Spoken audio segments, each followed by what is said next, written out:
The current war between the United States, Israel, and Iran poses some interesting thoughts.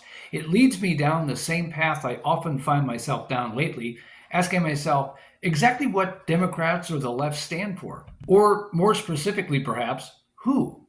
Because it doesn't take a lot of time to do a few quick searches and find that for decades, Democrats have made it all too clear about their concerns about the threat to the United States Iran ultimately poses. While the exact words may not have been used, many on the left have emphasized Iran as being a clear and present danger to the United States, our allies, and to stability in the Middle East. And beyond all of that, it's not exactly rocket science either, is it, that Iran, at least in terms of its leadership, has always had clear interest in annihilating Israel and erasing Western culture, with the United States being a direct target on its radar. We know all too well what their nuclear interests have always been, and it's not about lighting Iranian homes. It's about making bombs with clear intent to kill people. Look, it's okay to disagree with or even dislike any sitting president. That's part of the many freedoms we enjoy. But as I have said many times, we also have to have common interests regardless of our political disagreements. One of those should be protecting American citizens and certainly American interests. We also shouldn't change our minds depending on who is in the Oval Office or what our personal thoughts happen to be. Like the left did on the border or even protecting American jobs, two positions the left all but abandoned as soon as Trump made them into Republican issues. At the end of the day, don't we have core values that are important to us? And shouldn't we affirm those core values no matter what? There were many things I disagreed with former President Barack Obama about, but there were also military operations his administration conducted that I had no choice as an American but to support. It's when someone turns their back on core values and allows politics to get in the way of clear judgment that things begin to seriously concern me.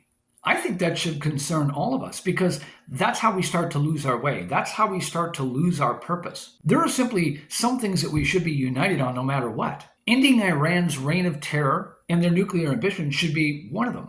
Back in 2012, during an APAC speech, Barack Obama said, "If Iran ever seeks to build a nuclear weapon, all options, including military, remain on the table." Did Iran seek to obtain nuclear weapons? Yes. Did they continue to pursue their nuclear desires after Operation Midnight Hammer? Yes. So what's the issue? Iran's intentions are clear here. They want nuclear weapons and they will stop at nothing to pursue that goal. Military options were always on the table. We're now using that option because other efforts to stop Iran's nuclear ambitions have failed. War is never desirable, but there is an expiration date on diplomacy. And in the case of Iran, it makes no sense to wait until their bombs finally start reaching targets to react to it. In 2009, Hillary Clinton said during an interview, "We will take action if Iran continues to pursue nuclear weapons or threaten our allies." In a 2012 APAC speech, she also said, "We will use all elements of our power to do so." These are clear words. They need no interpretation. They mean exactly what they mean. We will use our military if we have to. In 1997, Bill Clinton said, "We must contain Iran's aggressive behavior and prevent it from acquiring nuclear weapons." During a Senate hearing in 2006, John Kerry made it clear Iran's nuclear ambitions represent a grave threat, and the United States must respond with firmness.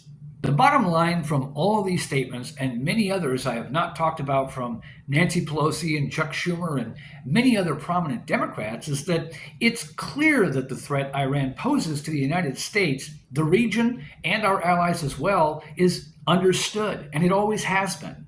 So why now would the Democrats suddenly change course, when it's clear the threat has only gotten worse? As I said before, opposing Trump is fine as an option, but not when that opposition is opposing common sense action. Again, there are some things we should simply be united on, regardless of who's currently holding the baton. For me, it's another example of us as a nation needing to take a deep breath and start really digging deep within ourselves, especially on the left. Ask the question, what do we stand for? Because I think division in this country has gone too far, and for all the wrong reasons. It's something we badly need to check, because when we let politics get in the way of judgment, that's the beginnings of the death of a country. That's when really bad people have a shot at winning things, to the point that a massive power shift occurs, because in order for freedom to exist and thrive, it requires people thinking for themselves. and clinging to necessary core values. When 9/11 happened, on that day, regardless of our politics, we remembered who we are, and we stood firm on that. Many people couldn't support President Bush, his policies, or his politics, but they weren't going to turn their backs on their country either just to oppose a president. There are things in this world and in this country that are simply too important. To the Democrats who are now opposing Trump's war in Iran, I seriously want to ask that one simple question.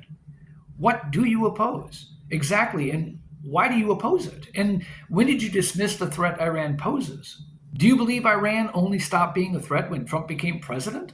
Is it more important to simply reject anything Trump does, no matter what? Or should it be more important to protect America first and above all else? Regardless of our deep divisions, we are still Americans. And if nothing else, we should be united at the very least on that.